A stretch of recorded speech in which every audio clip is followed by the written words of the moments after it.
Good morning to all. Welcome to the TSN Senior Secondary School.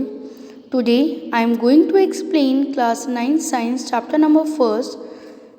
Today topic is states of matter. Its properties of solids I have completed on yesterday. Today I am going to explain properties of liquids. Liquids have no definite shape but have fixed volume. जितने भी तरल पदार्थ होते हैं उनका कोई भी shape fix नहीं होता, लेकिन उनका जो वॉल्यूम होता है वो फिक्स होता है। Liquids take the shape of the container. हम लिक्विड को, किसी भी तरल को जिस भी कंटेनर के अंदर डालते हैं ये उसी के आकार को ले लेता है, ये उसी की शेप का हो जाता है। The space between the particles is intermediate. किसी भी लिक्विड के जो पार्टिकल्स होते हैं उनके बीच में स्पेस सॉलिड की तुलना में थोड़ा सा ज़्यादा होता है। The force of attraction between the particles is intermediate. जो किसी भी लिक्विड के पार्टिकल्स के बीच में फोर्स ऑफ अट्रैक्शन होता है वो सॉलिड से थोड़ा सा कम और गैसेस जो स्टेट होती है उससे ज़्यादा होता है। The movement of the particle is intermediate. जो पार्टिकल्स ऑफ मैटर हैं लिक्विड्स के, इनके बीच में मूवमेंट सॉलिड की तुलना में थोड़ा सा ज़्यादा होता है। दे आर लेस कंप्रेसिबल, ये लेस कंप्रेसिबल होते हैं। And there rate of diffusion is more then the solid. इसका रेट ऑफ डिफ्यूज़न जो है वो सॉलिड की तुलना में थोड़ा सा ज़्यादा होता है। नेक्स्ट थर्ड है properties of gases. Gases have no definite shape और fixed volume. Gases occupy the whole space of the container. Gases के जो गैसेस की प्रॉपर्टीज़ होती है उनमें सबसे फर्स्ट होता है कि इनकी कोई भी डेफिनेट शेप नहीं होती, न ही इनका वॉल्यूम फिक्स होता है। ये जिस भी कंटेनर के अंदर रखे जाते हैं उसके पूरे स्पेस को ये कवर करते हैं। The space between the particles is maximum. इनके पार्टिकल्स के बीच में जो स्पेस होता है वो सॉलिड और लिक्विड की तुलना में सबसे ज़्यादा होता है। The force of attraction between the particles is minimum. यदि पार्टिकल्स के बीच में स्पेस ज़्यादा होगा तो उनके बीच में जो फोर्स ऑफ अट्रैक्शन होगा वो कम हो जाएगा। तो इसीलिए force of attraction particles between the particles in gases states minimum होता है। The movement of the particles is maximum. Particles के बीच में जो मूवमेंट होता है वो मैक्सिमम होता है। They are most compressible. The rate of diffusion is more than solid and liquid. इसका ये मोस्ट कंप्रेसिबल होते हैं, यानी हम इसके ऊपर हम इन्हें कंप्रेसिबल कर सकते हैं, हम इन्हें संपीड़ित कर सकते हैं। There rate of diffusion is more then the solid and the liquid. Solid और लिक्विड की तुलना में इनका जो रेट ऑफ डिफ्यूज़न होता है ये ज़्यादा होता है। नेक्स्ट है हमारे पास यहाँ पर जो स्लाइड आपके सामने है इसमें गैस, लिक्विड एंड सॉलिड के पार्टिकल्स का जो डायग्राम है, इनर पार्टिकल्स डायग्राम है, वो आपके सामने शो किया गया है। फर्स्ट यहाँ पर देखिए आप गैसेस स्टेट को शो किया गया है, यहाँ पर लिक्विड स्टेट को शो किया है और यहाँ पर सॉलिड के इंटरमॉलिक्यूलर स्पेस को भी यहाँ पर समझा जा सकता है। ये जो येलो पार्ट आप यहाँ पर देख रहे हैं ये इंटरमॉलिक्यूलर स्पेस को शो कर रहा है। तो सॉलिड में देखिए आप सबसे कम है, लिक्विड में इंटरमॉलिक्यूलर स्पेस ज़्यादा है और जो गैसेस स्टेट है इसके अंदर इंटरमॉलिक्यूलर स्पेस सबसे ज़्यादा है। तो इसके बाद में ये जो डायग्राम है ये आपका एनसीईआरटी बुक के अंदर दिया है कि गैस, लिक्विड और सॉलिड जो है उनको किस तरीके से हम शो करते हैं।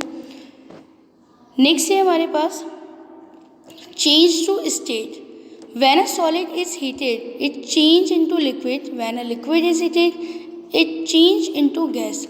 जब भी किसी सॉलिड को कुछ मात्रा के अंदर हीट दी जाती है तो वह लिक्विड में कन्वर्ट हो जाता है और उस लिक्विड को जब पहले की तुलना से कुछ ज़्यादा अमाउंट के अंदर हीट दी जाती है तो वह गैसेस स्टेट के अंदर चेंज हो जाता है।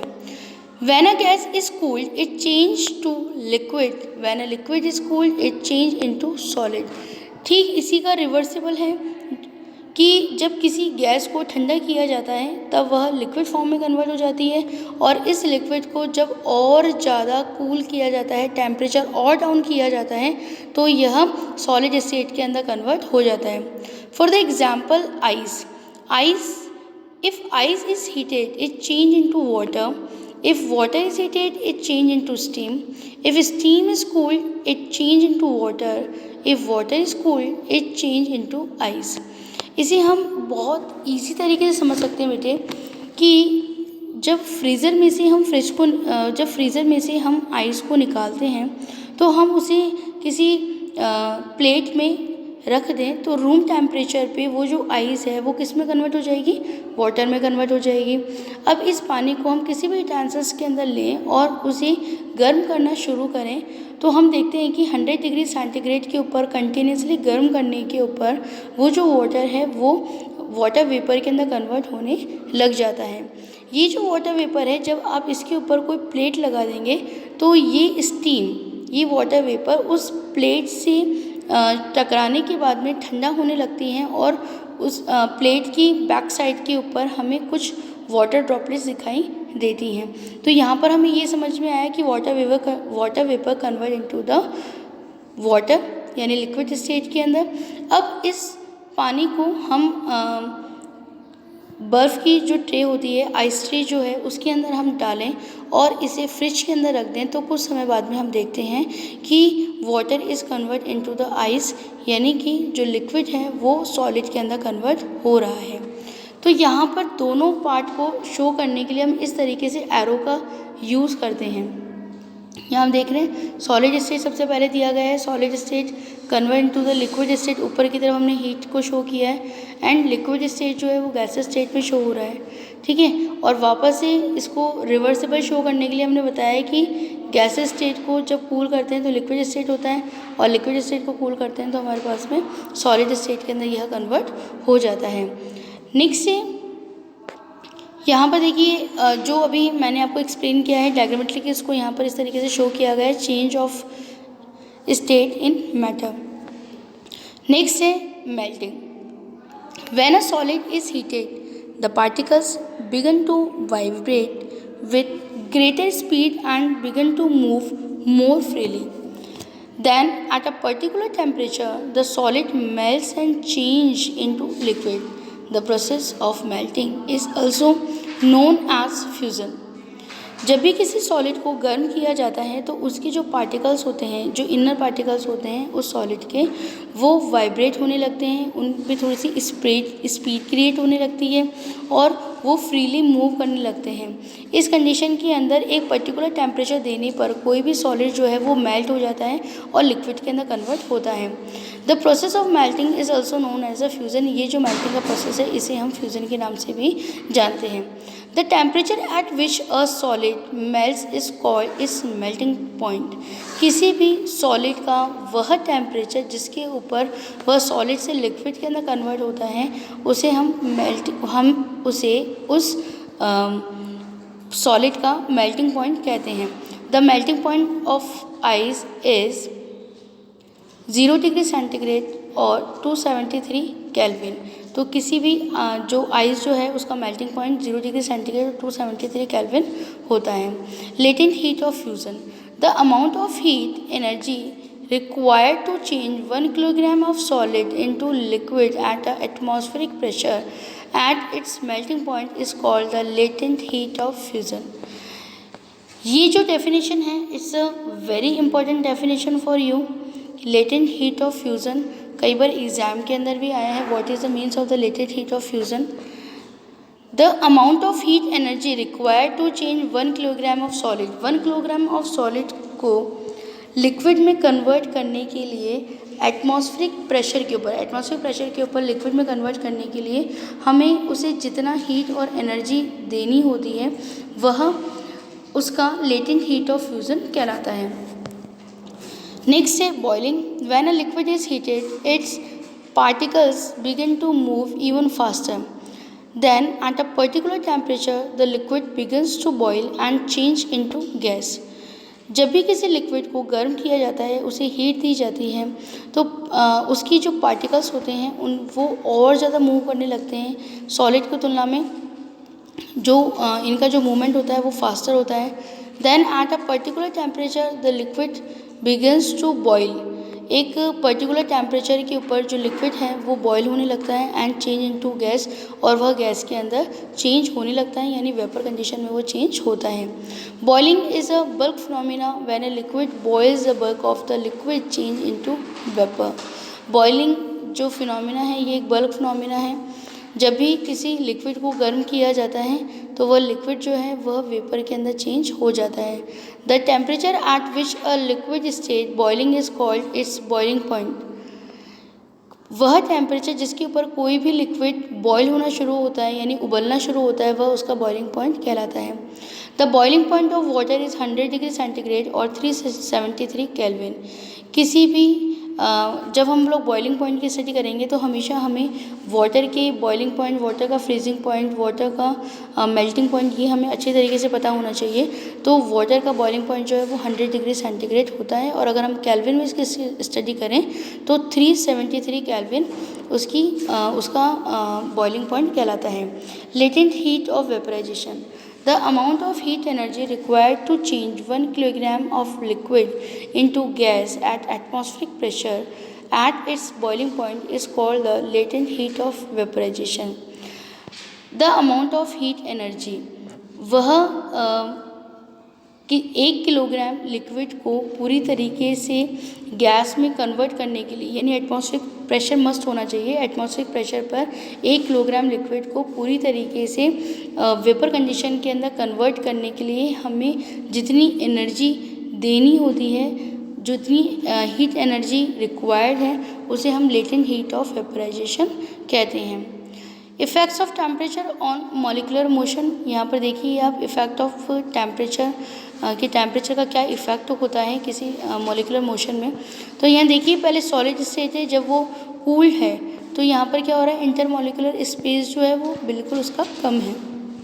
जब हम इसे गर्म करने लगते हैं तब क्या होता है कि कंटिन्यूसली गर्म करने पर ये जो इसके इंटरमॉलिक्यूल्स हैं इनमें मोशन क्रिएट होता है और ये आपस में दूर होने लगते हैं, और इंटरमॉलिकुलर स्पेस जो होता है वो पहले की तुलना में बढ़ने लगता है, ज़्यादा होने लगता है।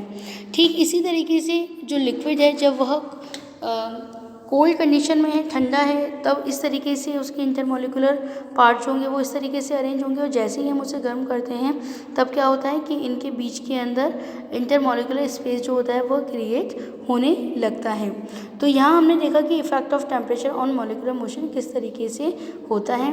नेक्स्ट है sublimation, the change of state directly from solid to gas और from gas to solid is called sublimation.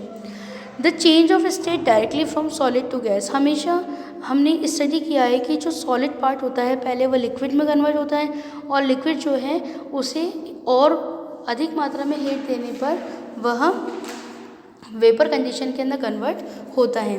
लेकिन कुछ ऐसे पदार्थ भी होते हैं जो कि डायरेक्ट सॉलिड से गैसेस स्टेट के अंदर कन्वर्ट हो जाते हैं, इन्हें सब्लिमेटेड पार्ट्स कहते हैं और सब्लिमेटेड सॉलिड्स कहलाते हैं ये। और ये जो प्रोसेस होता है इन्हें हम इस प्रोसेस को सब्लिमेशन कहा जाता है। इस सॉलिड कंफर और ammonium chloride is heated it change into vapour, if the vapour are cold it change into solid. तो अमोनियम क्लोराइड से रिलेटेड आपकी बुक में यह एक्टिविटी दी हुई है कि जिसमें अमोनियम क्लोराइड जो है वह थोड़ा सा हीट देने पर ही डायरेक्ट वेपर कंडीशन के अंदर कन्वर्ट हो जाता है, और जब ये जो इसके ऊपर कीप लगा रखा है, इसके ऊपर वाले पार्ट में जब हम कॉटन को लगा के रखते हैं इस पूरे प्रोसेस के टाइम पे, जब हम उसे ठंडा करते हैं तो it's also converted into the ammonium chloride again. तो ये जो प्रोसेस होता है ये सोल्डिफिकेट कहलाता है कि हमने अमोनियम क्लोराइड को सोल्डिफाइड करा है। और यदि फर्स्ट पार्ट को हम लोग कंप्लीट करते हैं कि ammonium chloride direct vapour condition में कन्वर्ट हो गया है, तो यह प्रोसेस सब्लिमेशन प्रोसेस कहलाता है। तो आई होप कि आज हमने जितने भी टॉपिक्स करे हैं ये सभी आपको बहुत अच्छे तरीके से समझ में आए होंगे। यहाँ पर जो हमने कल स्टडी किया था प्रॉपर्टीज़ ऑफ सॉलिड, इसके बाद में आज हमने स्टार्ट करा properties of liquids, than properties of gases is a most important question of this chapter. इनके बीच में जो डिफ्रेंसिएशन होता है वो एग्ज़ाम के अकॉर्डिंग इम्पॉर्टेंट क्वेश्चन है, और इसके लिए जब आप इसे डिफ़ाइन करेंगे तब आप डायग्राम का भी यूज़ करें। नेक्स्ट, चेंज ऑफ स्टेट किस तरीके से होती है, प्रेशर और टेम्परेचर का इनमें एक स्पेशल रोल होता है। मेल्टिंग पॉइंट किसे कहते हैं and latent heat of fusion किसे कहते हैं, बॉइलिंग पॉइंट किसे कहते हैं और लेटेंट हीट ऑफ वेपराइजेशन किसे कहते हैं, और इफ़ेक्ट ऑफ टेम्परेचर। इसके बाद में सब्लिमेशन भी अपने आप में बहुत ही इंपॉर्टेंट टॉपिक है, is the most important topic of this chapter also. So आज आप अच्छे तरीके से इनकी स्टडी करें। Thank you so much.